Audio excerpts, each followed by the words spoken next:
A graça e a paz. Amém. Quero, antes de mais nada, agradecer ao convite do pastor Henrique, que eu não tive ainda o prazer de conhecê-lo, mas espero poder voltar aqui outra vez e pessoalmente abraçá-lo, conhecê-lo. Mas quero agradecer o convite e a confiança. Em conversa com o pastor Henrique, ele me deu um norte do que vocês estão meditando, ao longo dessas últimas semanas, sobre graça. Então eu decidi pregar um texto que, de certa forma, vai trabalhar essa temática.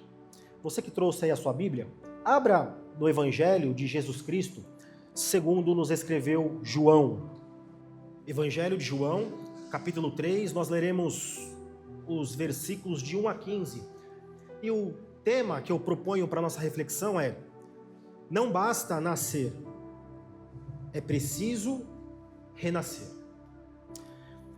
Diz assim a santa palavra do Senhor: havia entre os fariseus um homem chamado Nicodemos, um dos principais dos judeus. Este, de noite, foi ter com Jesus e lhe disse: Rabi, sabemos que és mestre vindo da parte de Deus, porque ninguém pode fazer estes sinais que tu fazes, se Deus não estiver com ele. A isto respondeu Jesus: em verdade te digo, que se alguém não nascer de novo, não pode ver o reino de Deus. Perguntou-lhe Nicodemos: como pode um homem nascer sendo velho? Pode, porventura, voltar ao ventre materno e nascer segunda vez? Respondeu Jesus: em verdade te digo, quem não nascer da água e do Espírito não pode entrar no reino de Deus. O que é nascido da carne é carne, o que é nascido do Espírito é Espírito. Não te admires de eu te dizer: importa-vos nascer de novo. O vento sopra onde quer, ouve a sua voz, mas não sabe de onde vem, nem para onde vai. Assim é todo o que é nascido do Espírito. Então lhe perguntou Nicodemos: como pode suceder isto? Acudiu Jesus: tu és mestre em Israel e não compreende estas coisas? Em verdade te digo, que nós dizemos o que sabemos e testificamos do que temos visto. Contudo, não aceitais o nosso testemunho. Se tratando de coisas terrenas, não me credes. Como crereis se vos falar das celestiais? Ora, ninguém subiu ao céu senão aquele que de lá desceu, a saber, o Filho do Homem que está no céu.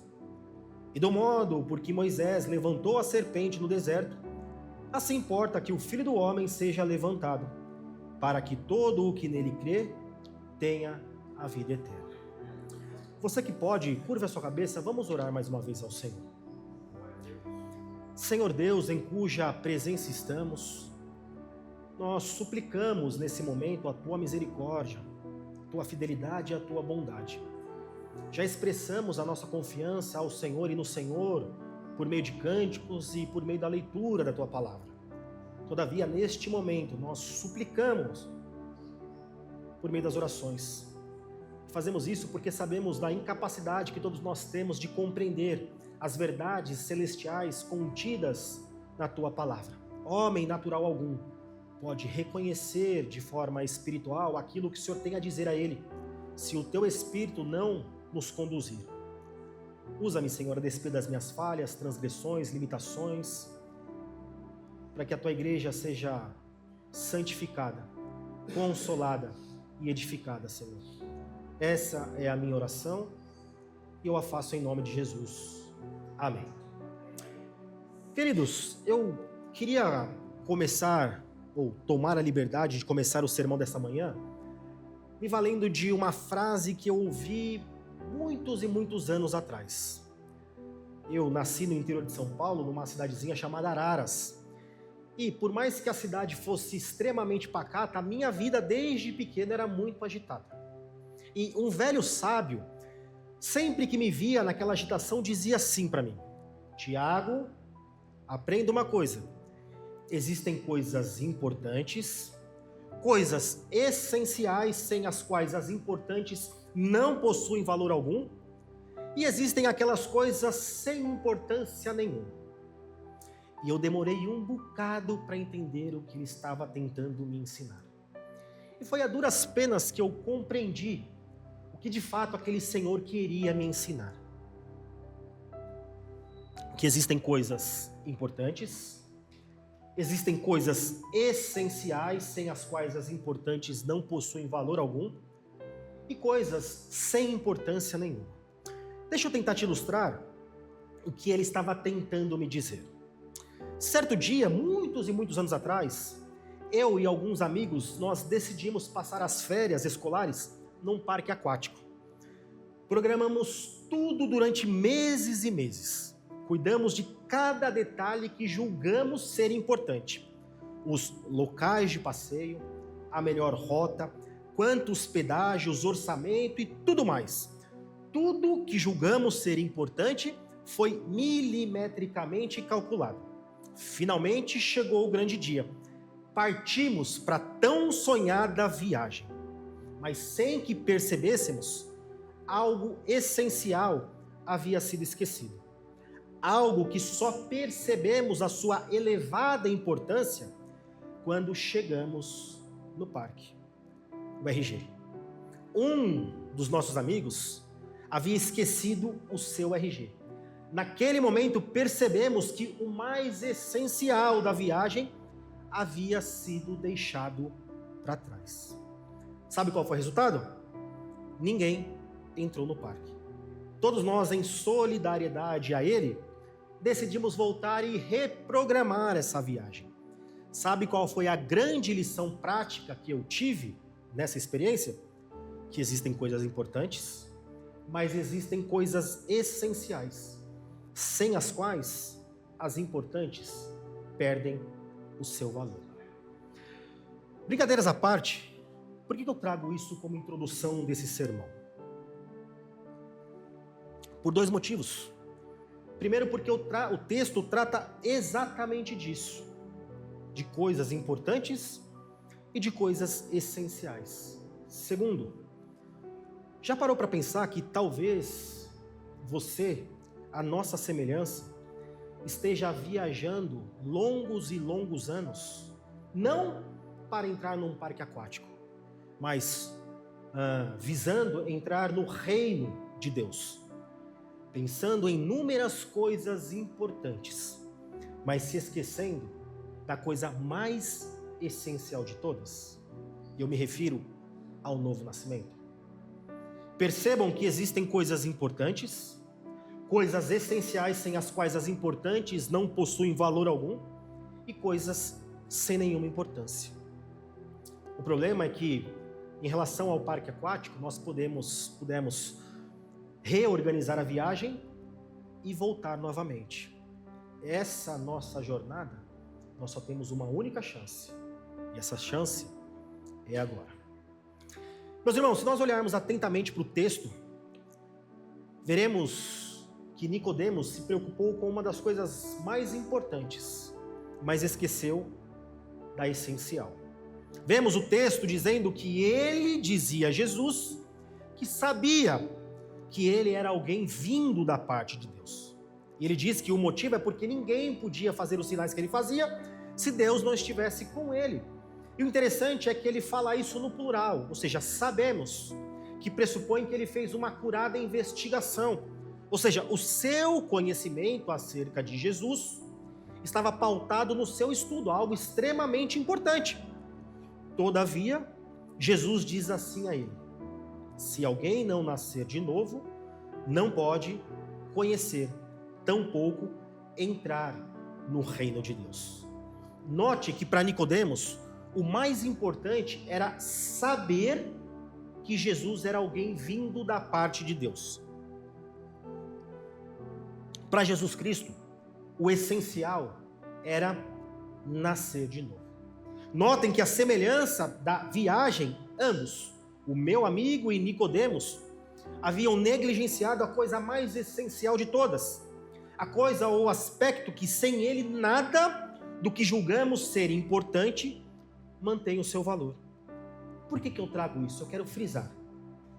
porque a semelhança de ambos, eu e você, podemos estar em meio às preocupações da vida, que são sim importantes, negligenciando a coisa mais essencial de todas, sem a qual nada, absolutamente nada do que tem importância, mantém o seu valor. Podemos estar preocupados com tantas coisas que julgamos ser importantes, e de fato são. Aqui eu poderia aplicar ao seu trabalho, às suas aquisições, até mesmo às questões teológicas, que nós julgamos e são sim importantes. Mas todas elas, sem a coisa mais essencial, perdem o seu valor. Mas afinal de contas, o que é esse novo nascimento? Isso parece algo fácil. Mas eu gostaria que você pensasse nessa minha pergunta retórica. O que é o novo nascimento? Eu gostaria de dividir esse sermão em 3 partes, a fim de que nós acompanhemos o seu desenrolar juntos. Primeiramente, eu quero trabalhar o que não é um novo nascimento. Depois, o que é um novo nascimento. E por fim, o que nós precisamos fazer para nascermos de novo. Então vamos começar por aquilo que não é, mas muitas vezes confundimos com ser. Se olharmos atentamente para esse texto, veremos 3 aspectos que, embora possam refletir o novo nascimento, não devem ser considerados por nós provas definitivas. Muitas vezes essas características são interpretadas como sinais claros e incontestáveis do novo nascimento. Mas o texto que nós acabamos de ler nos mostrará que por si só elas não podem constituir provas ou evidências cabais de que alguém nasceu de novo. E o primeiro ponto que eu gostaria de destacar é a associação equivocada que geralmente fazemos. O quê? Considerar o conhecimento teológico como a prova definitiva ou cabal de que alguém nasceu de novo.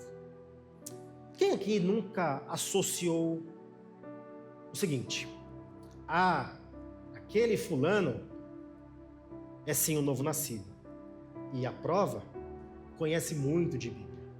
Ou então, quem aqui questionaria o novo nascimento de um teólogo, de um pastor, de um professor, destes midiáticos que você vê constantemente aí na telinha do seu celular? E a pergunta que eu faço, e ela é provocativa: por quê que nós teremos dificuldade de questionar o novo nascimento dessas pessoas? Notem, meus irmãos, que mesmo sem refletir, nós temos uma forte tendência de associar o conhecimento teológico como sendo a prova cabal e incontestável de que alguém nasceu de novo. Ou seja, transformamos o conhecimento teológico na prova de ouro do novo nascimento. E isso traz consigo uma perigosa implicação. Como será que temos interpretado as palavras de Jesus no versículo de número 3? Olha aí a sua Bíblia, o que diz aí? Em verdade te digo, que se alguém não nascer de novo, não pode ver o reino de Deus.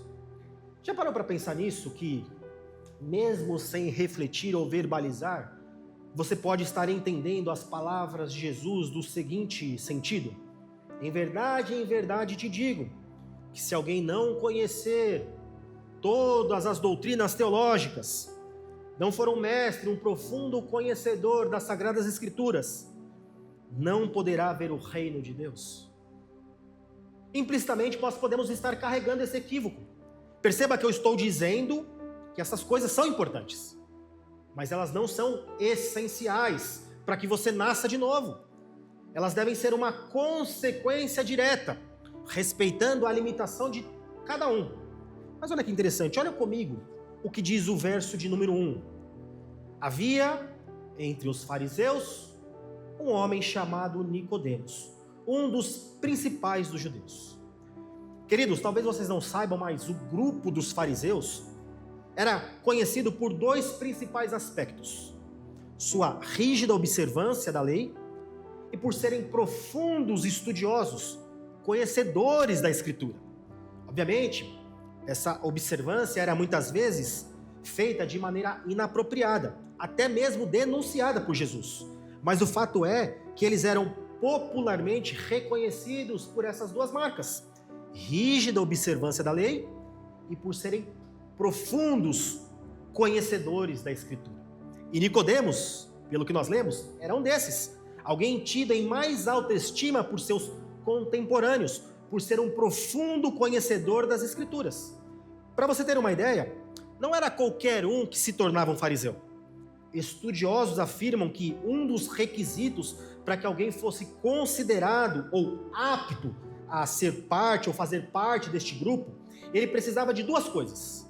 Primeiro, ter lido e memorizado toda a Torá. Segundo, ser capaz de recitá-la. Então perceba que nós estamos falando de um homem que conhecia as Escrituras. Entretanto, precisamos entender algo ainda mais significativo nesse texto. Nicodemos não era apenas um fariseu.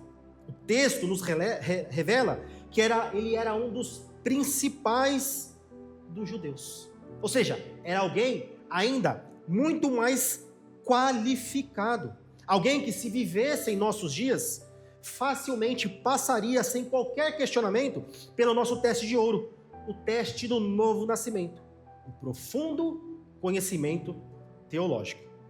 Ou seja, muitos o veriam como um verdadeiro ícone de um novo nascimento. Só que Jesus, que tudo vê, que tudo conhece, não vê assim. Porque é justamente a ele que Jesus dirige as suas palavras no versículo de número 3. Vamos ler juntos no versículo de número 3? Em verdade te digo. A quem ele está dizendo isso? A Nicodemos, o teólogo, o professor de teologia. Se alguém não nascer de novo, não pode ver o reino de Deus. Notem, meus irmãos, que para Jesus, intelectualismo religioso ou profundo conhecimento teológico nunca foram e nunca serão sinônimos de novo nascimento. São extremamente importantes para a caminhada cristã, porque é o conhecimento teológico que norteará sua vida saudável para com Deus. Mas não é a coisa mais essencial. Como veremos, a coisa mais essencial é o nascer de novo. Mas essa é só a primeira correção que nós precisamos fazer nessa manhã. Há ainda dois aspectos que precisam também serem corrigidos. E o primeiro desses outros dois aspectos é a nossa tendência de confundir conservadorismo moral com o novo nascimento. Queridos, muitos hoje, infelizmente, associam não apenas o cristianismo, mas também a própria essência ou evidência de que alguém nasceu de novo a uma postura meramente ou moralmente conservadora. Vemos esse equívoco nas mais diversas esferas da nossa existência. Quer ver uma? Esfera política. Graças a Deus passou, esse momento turbulento da nossa política. Mas quem aqui nunca associou que aqueles que têm um viés mais progressista não são cristãos? Ou façamos o caminho inverso. Quem aqui nunca considerou que para que alguém seja visto como alguém que nasceu de novo, deve ser alguém que assumiu certas posições políticas e partidárias conservadoras? E aqui eu faço novamente uma importante observação. Não que estas coisas, ou essas posturas, ou pressupostos morais não sejam relevantes e até mesmo importantes. São. Claro que são. Afinal, elas refletem direta e indiretamente aquilo que a pessoa crê. Mas como eu disse, estas coisas importantes, sem a coisa mais essencial, perdem o seu valor. E assim eram os fariseus. Extremamente conservadores, mas por dentro, como é que Jesus os chama? Quer ver um outro exemplo que nós podemos equivocadamente associar ao novo nascimento? O conservadorismo religioso ou até mesmo teológico. Muitos confundem o novo nascimento a um certo tipo de preferência ou tradição teológica específica. Acreditam que, ao adotar certas posições doutrinárias conservadoras, como por exemplo o calvinismo, a teologia reformada ou até mesmo a liturgia tradicional da igreja, estão evidenciando o seu novo nascimento. E aqui, mais uma vez, eu faço uma importante observação. Eu não estou dizendo que essas coisas não são importantes, mas elas não são essenciais. Estas coisas, sem a coisa mais essencial, elas perdem o seu valor, tornam-se em ritualismo, tornam-se em farisaísmo. O que eu estou dizendo é que, embora a teologia sólida e conservadora seja extremamente importante e até faça parte da vida de um novo nascido, nós não podemos confundi-la com a prova irrefutável de que alguém passou ou não passou pelo verdadeiro e único novo nascimento. Sejamos sinceros, quem aqui nunca fez isso? Julgou se alguém é ou não um crente, um novo nascido, com base em seus pressupostos políticos, morais ou até mesmo teológicos. Eu mesmo já fiz isso inúmeras vezes. E se eu não vigiar, eu continuo fazendo isso até os dias de hoje. E por que eu trago essa outra reflexão? Por um motivo muito simples. Olhemos para Nicodemos. Talvez vocês não saibam, mas Nicodemos fazia parte da facção mais conservadora e zelosa pelas tradições religiosas da sua época, o farisaísmo. De todas as seitas e facções religiosas do tempo de Jesus, os fariseus eram os mais rigorosos em guardar e preservar as tradições. Ou seja, era alguém extremamente conservador. Agora pergunto, para quem mesmo Jesus dirigiu as suas palavras do versículo 3? Percebam que conservadorismo político e até mesmo teológico, embora extremamente importantes, não podem ser vistos como provas irrefutáveis de que alguém nasceu ou não nasceu de novo. Embora sejam coisas valiosíssimas e muitas vezes reflitam diretamente os princípios cristãos, essas coisas, como veremos, precisam estar acompanhadas de algo mais. Não podem ser consideradas isoladamente sinônimos de que alguém nasceu de novo. Pois bem, vimos até aqui dois aspectos que sozinhos não podem ser considerados provas inequívocas de que alguém nasceu de novo. Vocês se lembram quais são? Intelectualismo religioso e conservadorismo, seja ele moral, político ou até mesmo teológico. Ou seja, eu não posso confundir um conhecimento ou um profundo saber como sendo sinônimos de que alguém nasceu de novo.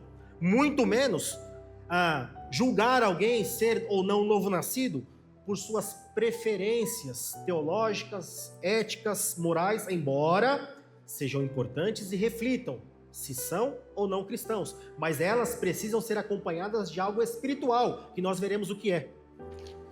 Mas existe uma outra importante correção, um terceiro equívoco que precisamos denunciar nessa manhã: o tradicionalismo denominacional, ou até mesmo familiar. Queridos, muitos, infelizmente, acreditam que por fazerem parte ou terem nascido em uma igreja saudável, tradicional, são automaticamente novos nascidos. Associam a sua identidade cristã ou seu novo nascimento à frequência onde seus pais ou seus avós congregaram, vinculando-se a uma tradição denominacional, conservadora, familiar. Pensam que por terem nascido em um lar cristão evangélico, tradicional, sua salvação está garantida. No entanto, isso não é verdade. Olhemos para Nicodemos, ou até mesmo para Paulo, que também era originalmente um fariseu. E veremos que o novo nascimento não ocorre dessa forma. Ele não é transmitido por hereditariedade ou confessionalidade familiar. É algo muito mais profundo, espiritual e específico do que isso. Isso é um aspecto que devemos levar na mais alta consideração.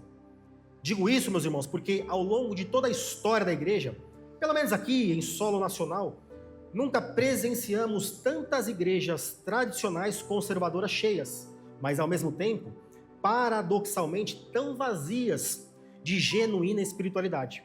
Lotadas de tradição, liturgia e moralidade, são coisas importantes, mas carentes do verdadeiro e genuíno amor que advém de um novo nascimento. E o motivo? Uma terrível e destrutiva distorção teórica em relação ao que de fato é o novo nascimento. E essa crítica nos prepara e nos leva ao ponto crucial do nosso sermão. Entender, após ver o que não é, o que é um novo nascimento. Insisto, para você, o que é um novo nascimento? O que seria? Se não é tradicionalismo, moralismo, o que seria então um novo nascimento? Pergunto porque o novo nascimento aqui simboliza o RG que meu amigo esqueceu. Se nós não soubermos definir o que é um novo nascimento, quem dirá que somos participantes daquilo que garantirá a minha e a sua entrada no reino dos céus? Olha o que diz o versículo de número 4. Perguntou-lhe Nicodemos: como pode um homem nascer sendo velho? Pode porventura voltar ao ventre materno e nascer segunda vez?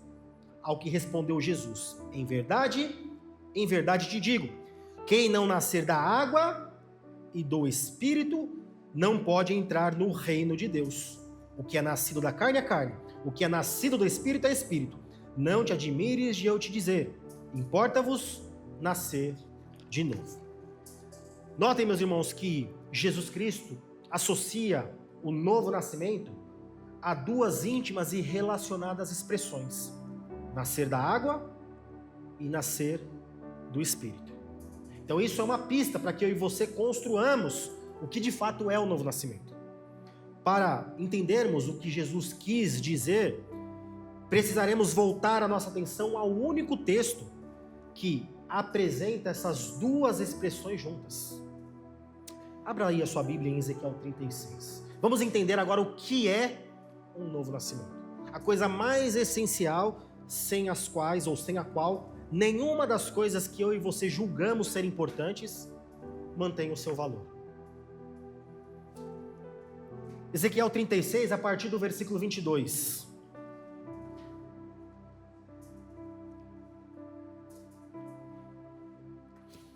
Diz assim o texto: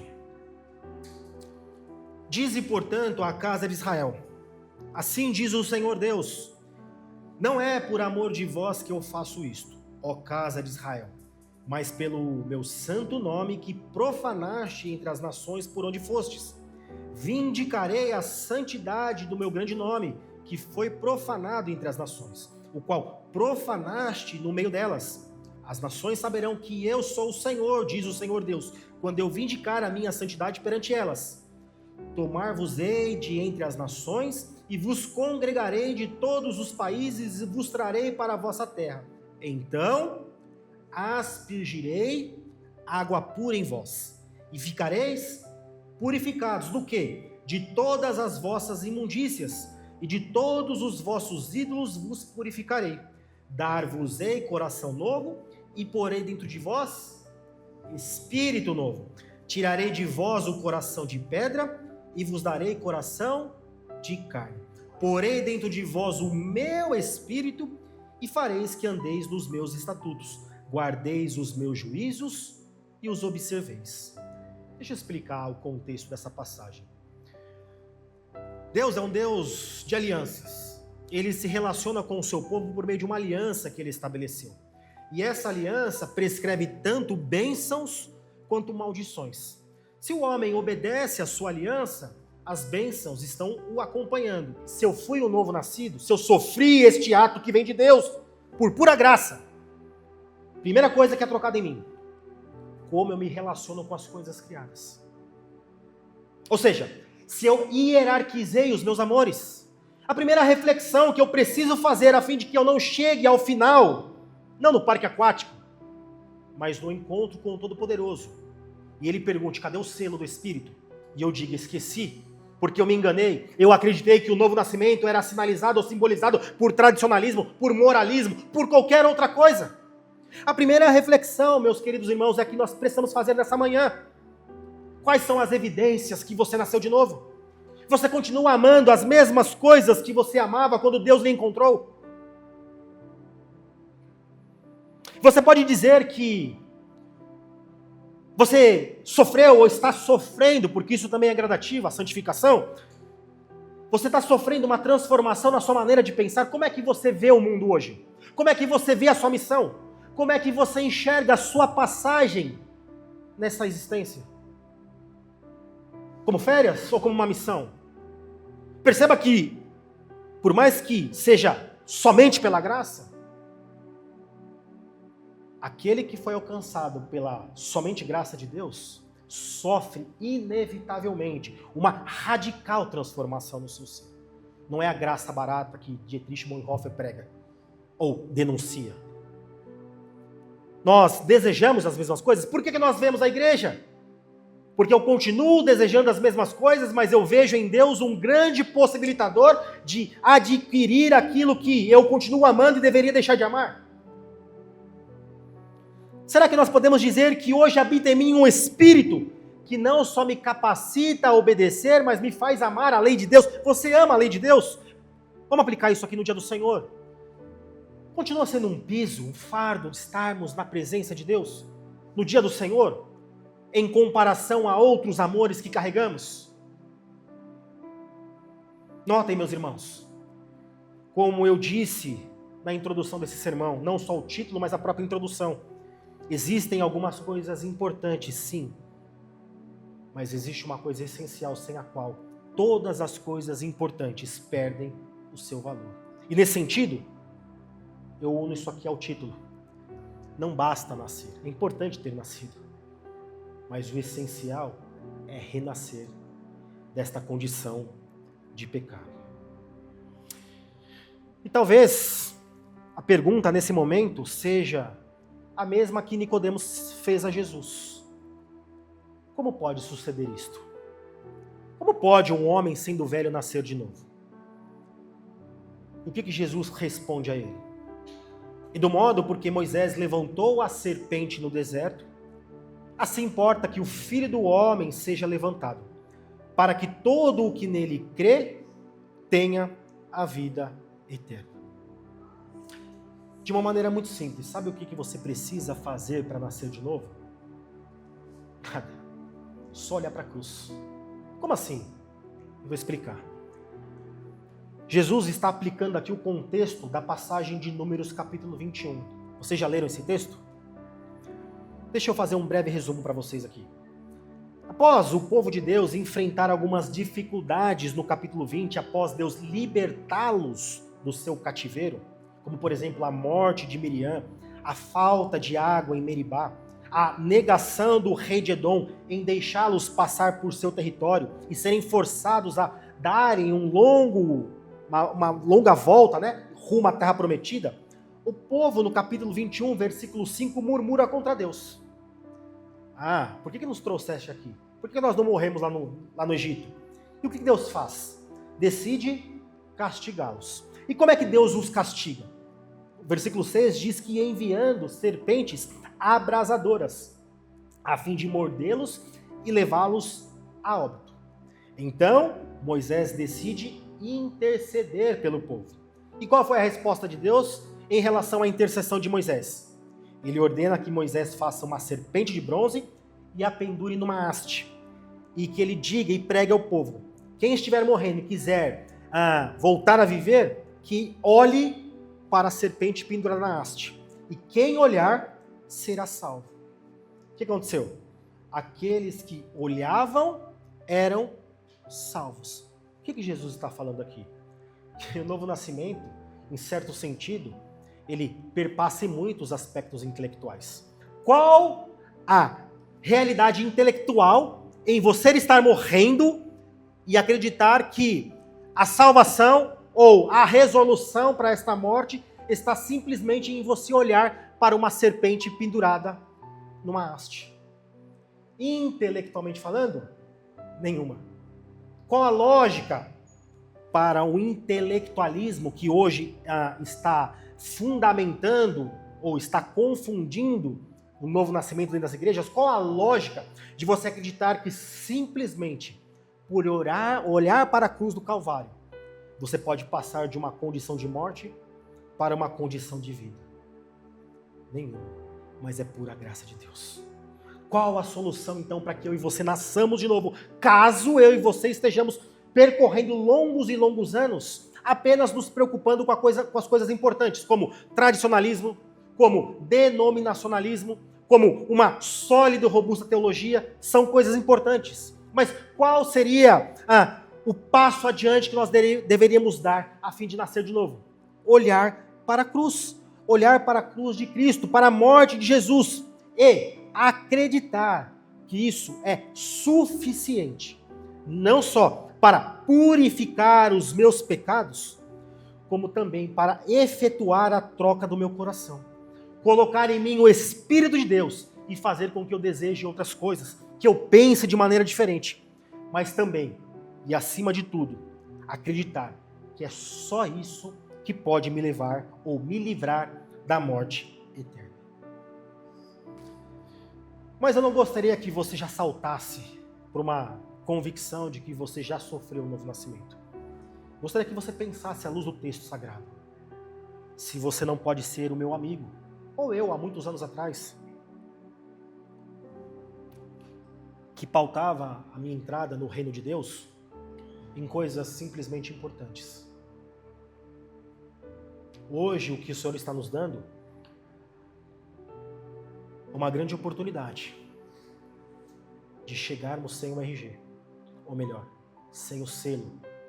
O selo que sem ele, nada do que julgamos ser importante terá ou manterá sua importância no dia em que todos nós estivermos diante do grande eu sou. Queridos, deixa eu aplicar isso para as nossas vidas. Eu acho que vocês comemoram a ceia do Senhor aqui uma vez ao mês. Não só nas pregações, mas em especial quando a mesa do Senhor está posta. Aquilo simboliza não só o levantar de Jesus numa haste, mas também o poder que ele tem sobre a morte. O que eu quero dizer? A cada mês você tem uma grande oportunidade de não só pela palavra, mas pela ensinação do levantar da serpente, buscar ser novo nascido. Você não pode deixar que isso passe, porque todas as coisas que talvez você julgue serem importantes, sejam importantes. Mas se você não nascer de novo, meu querido irmão e minha querida irmã, todas essas coisas, carro, casa, boa teologia, perderão o seu valor. Mas eu gostaria de aplicar isso para as coisas mais cotidianas da sua vida.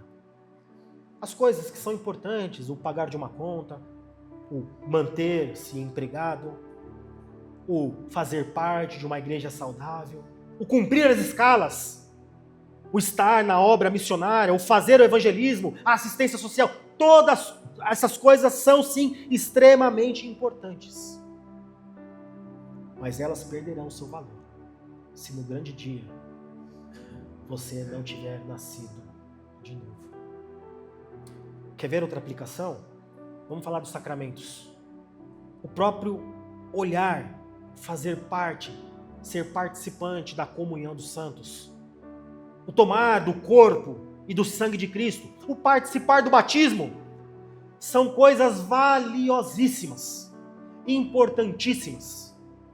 Todavia, sem aquilo que essas coisas representam, a coisa que é mais essencial, elas não têm valor algum. O nosso tradicionalismo,